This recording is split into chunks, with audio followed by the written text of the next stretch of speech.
Hello. ఈరోజు మనం మాట్లాడుకునే విషయాలు కేవలం మన బ్యాంక్ బ్యాలెన్స్నే కాదండి, మన లైఫ్ను కూడా చాలా ఇంప్రూవ్ చేస్తుంది. మన సమాజం, మన చుట్టూ ఉన్న వాళ్ళు కొన్ని అబద్ధాలని నిజమని మనతో నమ్మించారు. ఆ అబద్ధాలే మీ ఇన్కమ్ పెరగకుండా, మీ సేవింగ్స్ నిలవకుండా, మీ వెల్త్ గ్రో కాకుండా చేస్తున్నాయి. ఈ వీడియోలో నేను ఇలాంటి 11 అబద్ధాల గురించి ఇప్పుడు నేను మీతో చెప్తానండి. ఇందులో ఫిఫ్త్ పాయింట్ మీరు వింటే డెఫినెట్గా షాకింగ్గా ఫీల్ అవుతారు. దాంతోపాటు ఈ వీడియోలో నేను 2 సీక్రెట్ నెంబర్స్ గురించి మీతో షేర్ చేసుకుంటాను. ఆ సీక్రెట్ నెంబర్స్ ఏంటో మీరు తెలుసుకుంటే, ఆ నెంబర్స్ ఎలా వర్క్ చేస్తాయో మీరు తెలుసుకుంటే, మీ ఫైనాన్షియల్ జర్నీలో మీరు ఖచ్చితంగా ఒక 2 అడుగులు పైకి వెళ్ళినట్టే. సో వీడియో పూర్తిగా చూడండి. వీడియో 10 to 15 minutes ఉంటుందండి.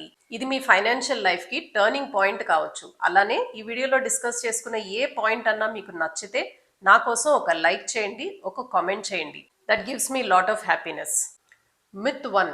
మనకి చిన్నప్పటి నుంచి అందరూ చెప్పిన మొట్టమొదటి అబద్ధం: డబ్బులుంటే అన్నీ ఉన్నట్టే. ఇది నిజం కాదండి. ఒక చిన్న లాజిక్తో ఆలోచించండి.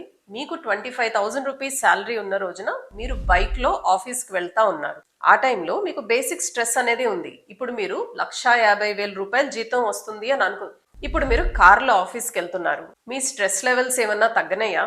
ఇన్ఫ్యాక్ట్ స్ట్రెస్ లెవెల్స్ ఎక్కువ అవుతాయి. కార్కు ఈఎంఐ కట్టాలి, పెట్రోల్ ఖర్చులు చూసుకోవాలి, మెయింటెనెన్స్ చూసుకోవాలి. మనకి స్ట్రెస్ తగ్గలేదండి, కానీ ఖర్చులు ఎక్కువైనాయి. కేవలం డబ్బు వల్లే హ్యాపీనెస్ వస్తుంది అని అనుకుంటే రిచెస్ట్ పీపుల్ అంతా సూపర్ హ్యాపీ అయి ఉండాలి కదా. డబ్బు లేని వాళ్ళందరూ ఏడుస్తూ ఇంట్లో కూర్చోవాలి కదా. ఒక ఆటో నడుపుకునే అతను చక్కగా తన లైఫ్ లో తను హ్యాపీగా ఉండటం మనం చూస్తాము. ఒక super rich person mental stress తో కౌన్సిలింగ్ తీసుకోవటము మనం చూస్తాం కదా.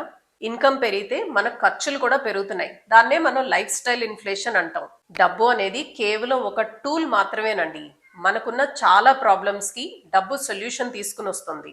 సో మనందరం గుర్తుపెట్టుకోవాల్సిన విషయం అండి, డబ్బు చాలా ఇంపార్టెంట్, కానీ డబ్బే లైఫ్ కాదు.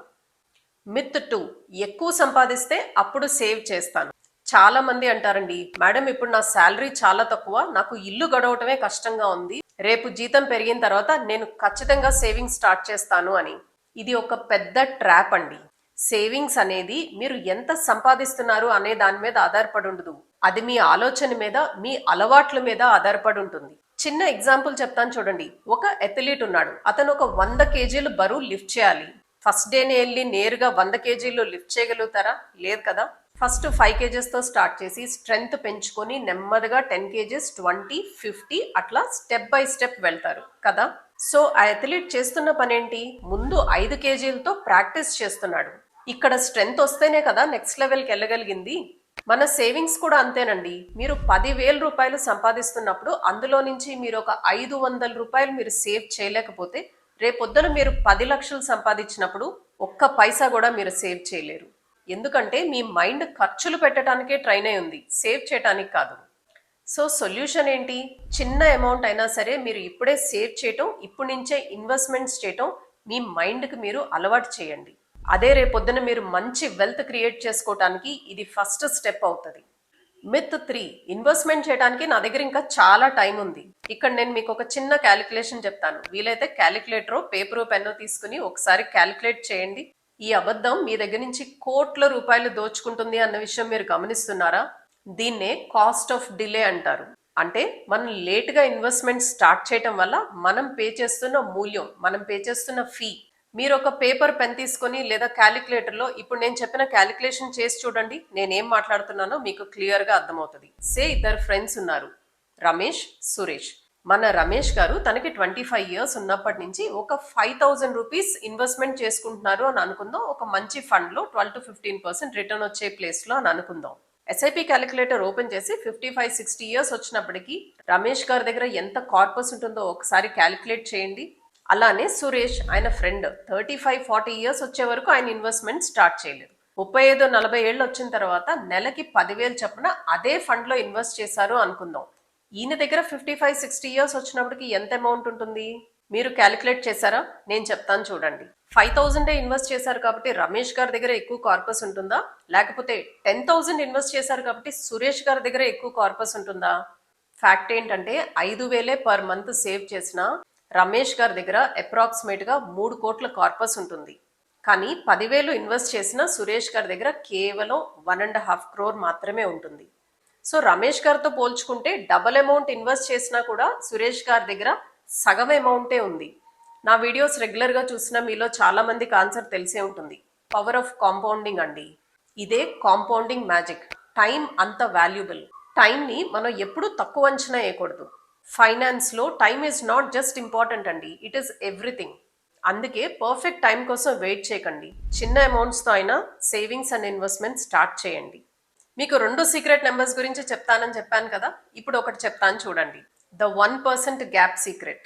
మనం చాలాసార్లు అనుకుంటామండి, మనకు వచ్చే రిటర్న్స్లో 1%లో ఏం తేడా వస్తుందిలే అనుకుంటాం. ఇప్పుడు నేను మీకు ఒక చిన్న క్యాలిక్యులేషన్ చెప్తాను చూడండి. మీరు ప్రతి మంత్ ఒక 10,000 రూపాయలు మీరు ఎక్కడన్నా ఇన్వెస్ట్ చేస్తున్నారు అనుకుందాం 20 సంవత్సరాల పాటు. సే ఫర్ ఎగ్జాంపుల్ మీరు ఇన్వెస్ట్ చేస్తున్న అమౌంట్ మీద మీకు 10% రిటర్న్ వచ్చింది అనుకోండి. 10 సంవత్సరాలు కంప్లీట్ అయినప్పటికీ మీ దగ్గర ఉండే అమౌంట్ 76 lakh రూపీస్. అదే 10,000 రూపాయలు అదే 20 సంవత్సరాలకి మీకు 11% రిటర్న్ వచ్చింది అనుకోండి. మీ దగ్గర ఉండే corpus amount 90 lakh rupees. Just 1% difference. 10% దగ్గర మీకు 76 lakh రూపీస్ వస్తే 11% దగ్గర మీకు 90 lakh రూపీస్ వచ్చింది. సో 1%తో 14 lakh రూపీస్ డిఫరెన్స్ మీకు కనిపిస్తోంది. సో 1%ఏ కదా అని మీరు ఇగ్నోర్ చేయకండి. మీరు ఇగ్నోర్ చేసే ఆ 1% మీ ఫ్యూచర్లో మీకు 10 నుంచి 20 లక్షల రూపాయల వరకు మీ సేవింగ్స్లో డిఫరెన్స్ తీసుకుని వస్తుంది. ఇంట్రెస్టింగ్ కదా. మిత్ 4. స్టాక్ మార్కెట్ అంటే అది గ్యాంబ్లింగ్, అది జూదంతో సమానం. మనకి ఇండియాలో చాలా మందికి స్టాక్ మార్కెట్ అంటే భయం అండి. మా బాబాయ్ గారు స్టాక్ మార్కెట్లో డబ్బులు పోగొట్టుకున్నారు. మా ఫ్రెండ్ అయితే స్టాక్ మార్కెట్ వల్ల కంప్లీట్గా మునిగిపోయాడు. ఇలాంటి స్టోరీస్ మనం చాలానే వింటాం. కానీ ఒక్క విషయం ఆలోచించండి, మీరు వాడుతున్న టూత్ పేస్ట్ దగ్గర నుంచి, మీరు వేసుకుంటున్న బట్టల దగ్గర నుంచి, మీరు తాగుతున్న కాఫీ అండ్ టీ దగ్గర నుంచి, మీరు వాడుతున్న వెహికల్ దగ్గర నుంచి, మీరు ఎక్కుతున్న విమానాల వరకు అన్ని స్టాక్ మార్కెట్లో లిస్ట్ అయిన కంపెనీసే కదా. వాళ్ళు కోట్ల రూపాయలు సంపాదిస్తుంటే మనం మాత్రం కస్టమర్స్ లా మిగిలిపోతున్నాం. మనం ఎందుకు మంచి కంపెనీస్ లో ఇన్వెస్టర్స్ అవ్వకూడదు? చూడండి, నాలెడ్జ్ లేకుండా చేసేది గ్యాంబ్లింగ్, జోదం. నాలెడ్జ్ తో చేసేది బిజినెస్. ట్రేడింగ్ కి ఇన్వెస్ట్మెంట్ కి ఉన్న డిఫరెన్స్ ఏంటో తెలుసుకోండి. చాలా మంది క్విక్ మనీ కోసం స్టాక్ మార్కెట్ లో ట్రేడింగ్ చేస్తారండి. అలా ట్రేడింగ్ చేసే వాళ్ళు నియర్లీ 95% ఆఫ్ ద పీపుల్ డబ్బులు పోగొట్టుకుంటున్నారు అని సెబీనే చెప్తోంది. కానీ మనం మాట్లాడుకుంటుంది ఇన్వెస్ట్మెంట్స్ గురించి. మంచి కంపెనీలో ఇన్వెస్ట్ చేయటం అంటే ఆ కంపెనీ గ్రోత్ లో మీరు పార్ట్ అవటమే కదా. స్టాక్ మార్కెట్ అనేది సంపద సృష్టించే ఒక యంత్రం. దానిని మనం ఎలా వాడుకోవాలో మనకి తెలిసి ఉండాలి. అంతేకాని భయపడి పారిపోకూడదు. ఇప్పుడు నేను చెప్పే 5th మిత్ చాలా మందికి నచ్చకపోవచ్చు అండి. ఇల్లంటే ఒక ఎమోషన్ కదా మేడం అని నాతో ఆర్గ్యూ చేయొచ్చు. ఎమోషన్ వరకు ఓకే, కానీ ఇల్లుని ఇన్వెస్ట్మెంట్ అనకండి. ఎందుకో నేను చెప్తాను చూడండి. మీరు ఒక 60 లక్షల రూపాయలు పెట్టి ఒక ఇల్లు కొనుక్కున్నారు అనుకుందాం.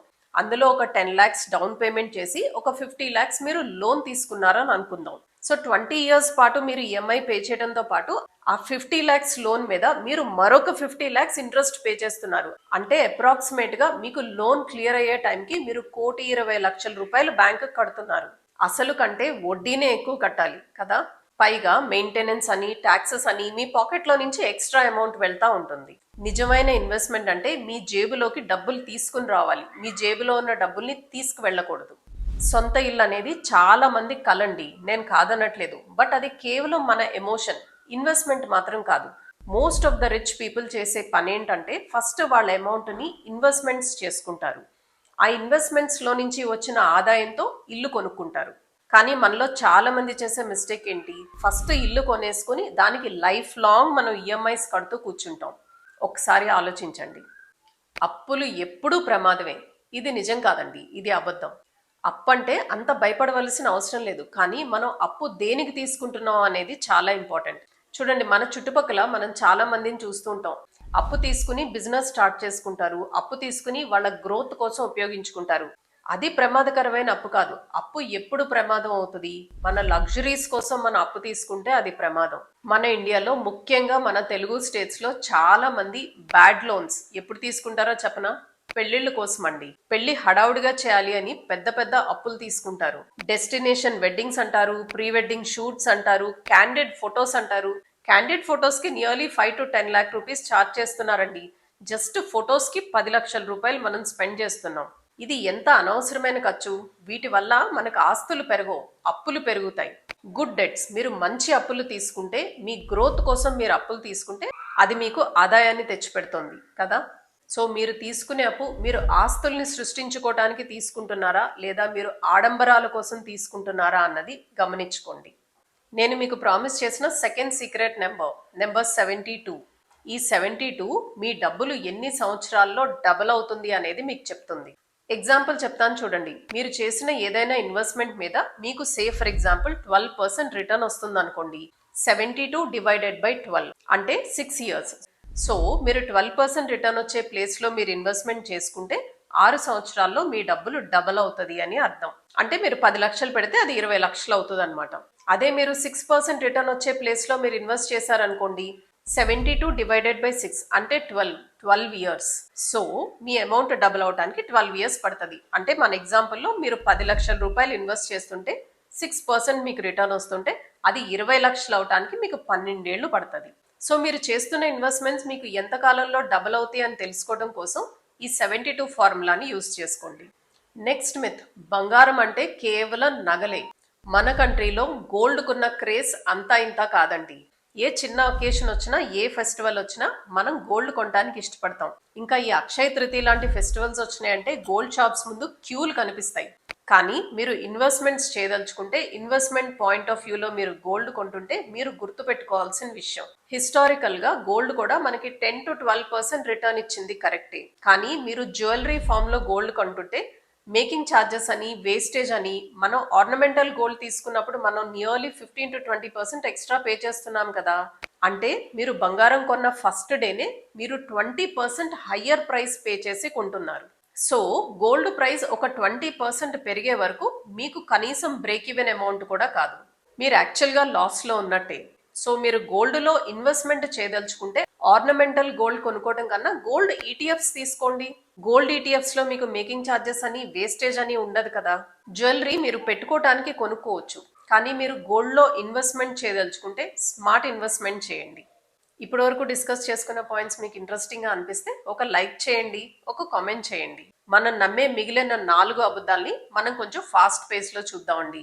మిత్ 8, మీ జాబ్ మీ సెక్యూరిటీ అనుకుంటారు, అది నిజం కాదండి. కోవిడ్ టైంలో ఎంతమంది జాబ్స్ పోగొట్టుకున్నారో మనకు తెలుసు. ఇప్పుడు ఏఐ వల్ల ఎంతమంది జాబ్స్ పోగొట్టుకుంటున్నారో కూడా మనకు తెలుసు. సొల్యూషన్ ఏంటి? మనకి స్కిల్ ఉండాలి, మల్టిపుల్ సోర్సెస్ ఆఫ్ ఇన్కమ్ ఉండాలి. కేవలం ఒక జాబ్ మీద అదే మీకు సెక్యూరిటీ అనుకుని పూర్తిగా దాని మీద డిపెండ్ అవ్వద్దు. మిత్ 9, ఎమర్జెన్సీ ఫండ్ అవసరం లేదు అని అనుకుంటారండి చాలా మంది. ఫ్యామిలీలో ఒక్క ఎమర్జెన్సీ వస్తే మీరు కొన్ని సంవత్సరాల పాటు సేవ్ చేసుకున్న అమౌంట్ మొత్తం ఒక్కసారిగా తుడిచిపెట్టుకుపోతుంది. కనీసం ఒక 6 నెలలు ఖర్చులకి వచ్చేంత అమౌంట్ని మీరు సేవ్ చేసుకుని ఎమర్జెన్సీ ఫండ్ని క్రియేట్ చేసుకోవాలి. నెక్స్ట్ మెత్ అండి, గవర్నమెంట్ నాకు సపోర్ట్ చేస్తుంది, గవర్నమెంట్ స్కీమ్స్లో నాకు ప్రతి నెల డబ్బులు వస్తున్నాయి, ఇలా అనుకుని స్కీమ్స్ మీద డిపెండ్ అయ్యి వాళ్ళ లైఫ్ని బాగుపరుచుకున్న వాళ్ళు మీకు చాలా తక్కువ మంది కనిపిస్తారండి. Negligible percentage. గ్రో అవటం అనేది గవర్నమెంట్ చేతుల్లో లేదు, మీ చేతుల్లో ఉంది. అండ్ ద లాస్ట్ మెత్, జాతకం అదృష్టం. డబ్బు సంపాదించడం అనేది ఒక సైన్స్ అండి. అది మీ హ్యాబిట్స్ మీద, మీ డిసిప్లిన్ మీద ఆధారపడి ఉంటుంది, మీ జాతకం మీద కాదు. మీరు తీసుకునే రైట్ డెసిషన్స్, మీరు తీసుకునే కరెక్ట్ స్టెప్సే మీ ఫ్యూచర్ని డిసైడ్ చేస్తుంది. సో అతిగా జాతకాన్ని, అదృష్టాన్ని నమ్మకండి, మిమ్మల్ని మీరు నమ్ముకోండి. సో మనం డిస్కస్ చేసుకున్న ఈ 11 అబద్ధాలని మీ మైండ్లో నుంచి తుడిచేయండి. వెల్త్ క్రియేట్ చేసుకోవటం అనేది అందరికీ పాసిబుల్ అయిన విషయమేనండి. మనకి సరైన మైండ్ సెట్, సరైన ఆలోచన ఉండాలి, అంతే. I hope you all like this video. మీకు నచ్చితే ఒక లైక్ చేసి కామెంట్ చేయండి. మీరు ఇంకా సబ్స్క్రైబ్ చేసుకోకపోతే సబ్స్క్రైబ్ చేసుకోండి. Thank you so much for watching till here. I'll see you again. Bye by.